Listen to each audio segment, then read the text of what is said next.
everybody, Mr. Fright Night here. Today's story is called Nightmares Come True. Did you ever have a nightmare that came true? Nobody really knows why we have nightmares, but I had plenty of them. There's one nightmare that I had as a child. It was about an older woman walking around my house. She had gray, frizzy hair and wore a ripped dress with a wrinkled face. Now, I had this nightmare many times, and each time I would see her in different areas in my house. Don't know why I kept having the same nightmare about this hideous woman. The first time I had the nightmare about her, I was on my front porch, just standing on top of the step, and I saw her just walking down the public sidewalk, and all she did was stare at me.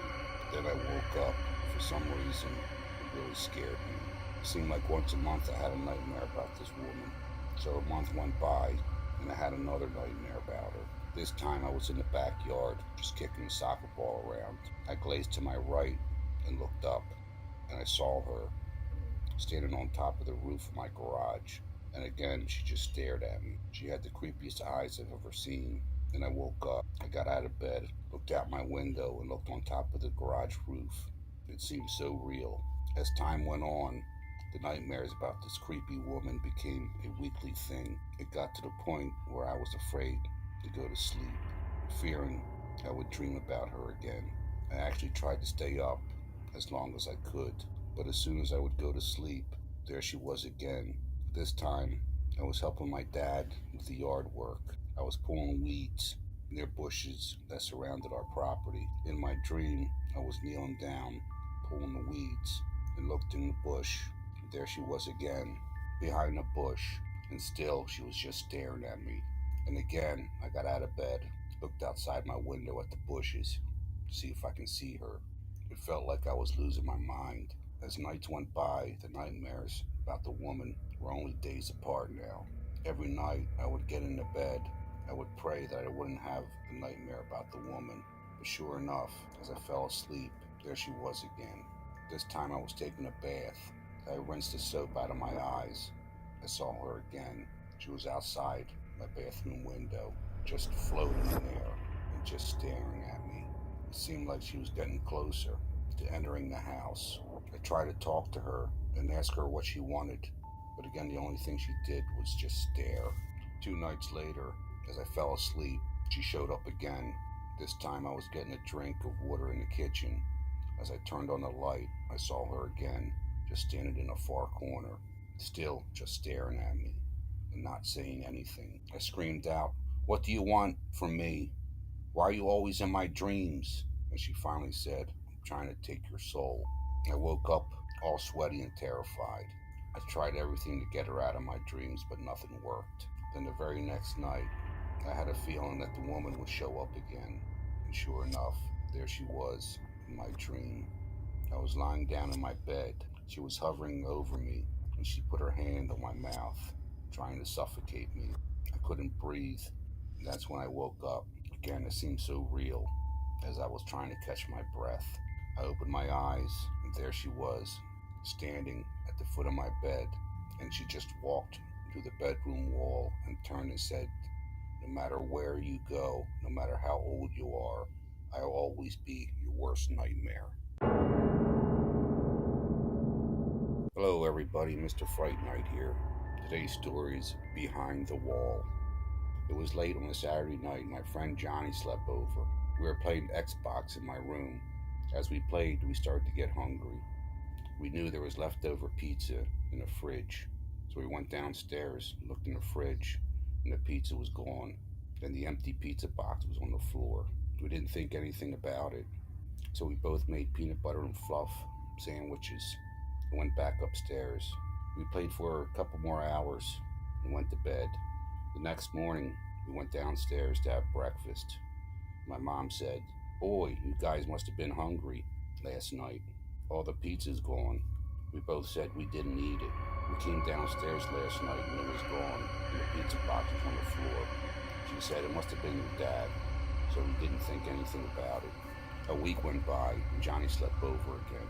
We had dinner together, and it was my dad's famous burgers. I don't know what he put in them, but they were awesome.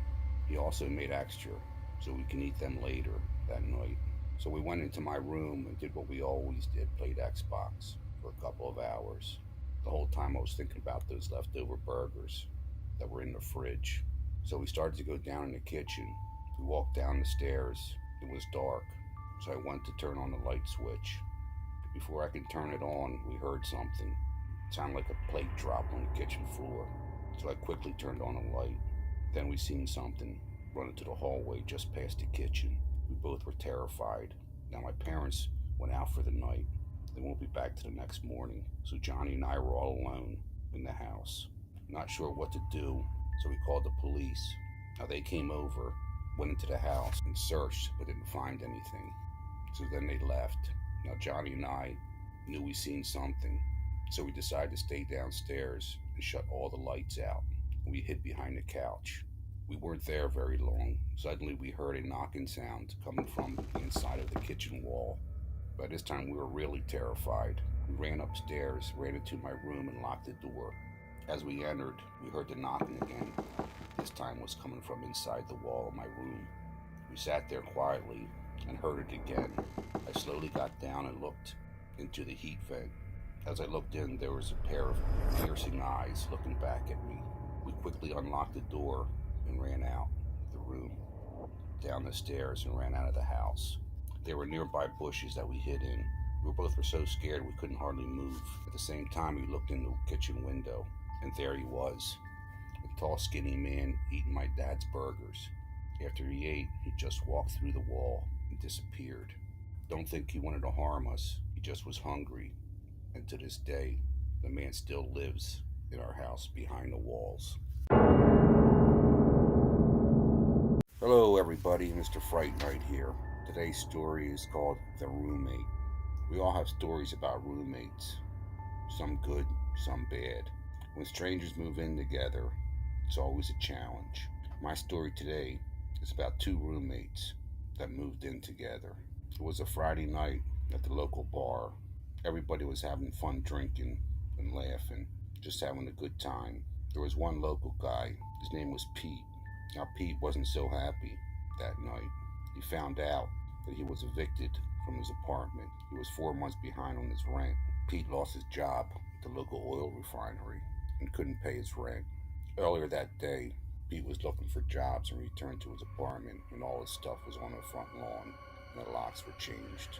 Not knowing what to do, he decided to walk down the street to the local bar to have a drink. The night went on. As he sat in sorrow, he heard someone saying, "I need a roommate." My old roommate moved out. As Pete listened, the man kept asking others if they needed a place to live. Finally, Pete spoke out and said, "I do. I just got kicked out of my apartment." So Pete introduced himself, shook his hand, and the man said, "My name is Damien." Now, Damien was about Pete's age.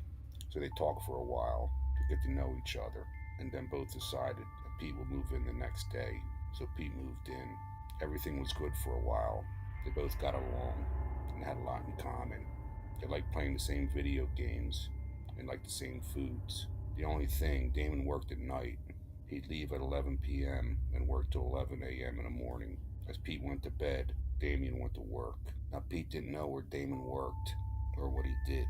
One morning, Pete was getting ready for work. He found a job at the local hardware store. As Pete was leaving, Damien was getting home. For some reason, Damien's mood changed. He was getting more distant, not sure what was wrong, but Pete didn't have time to talk about it. He was already running late for work. That night, Pete decided to stop in for a drink at the bar.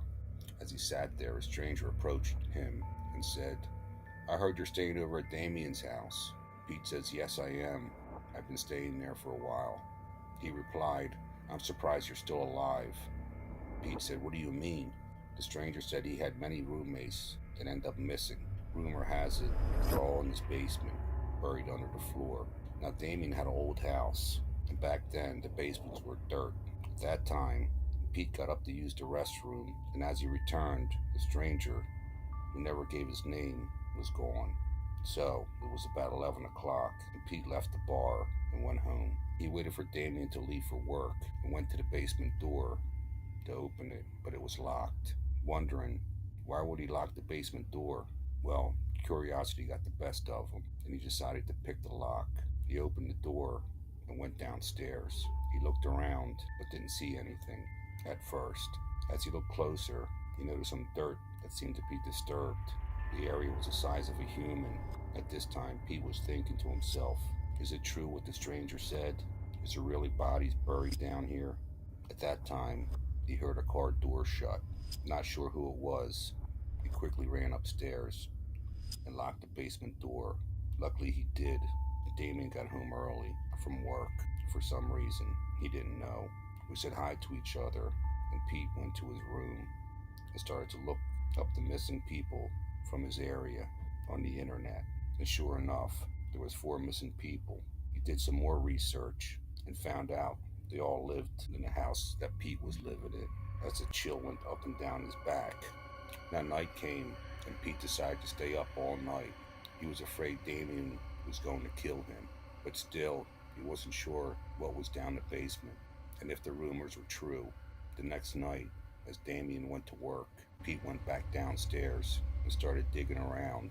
It didn't take him long. As he was digging, he felt something hard in the dirt. So he dug around it, then he used his hands and brushed off the dirt. There it was, a human head. As he looked closer, the flesh was still on it, telling him it wasn't buried for very long. That was enough for Pete. He got out of there, grabbed all his things, and left the house. He went straight to the police station and told them of what he found. But at this time, they couldn't do anything about it. The police told Pete they needed a search warrant to go inside the house, and it would take a couple of days.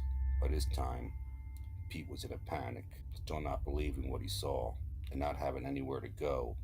He decided to go back to the house.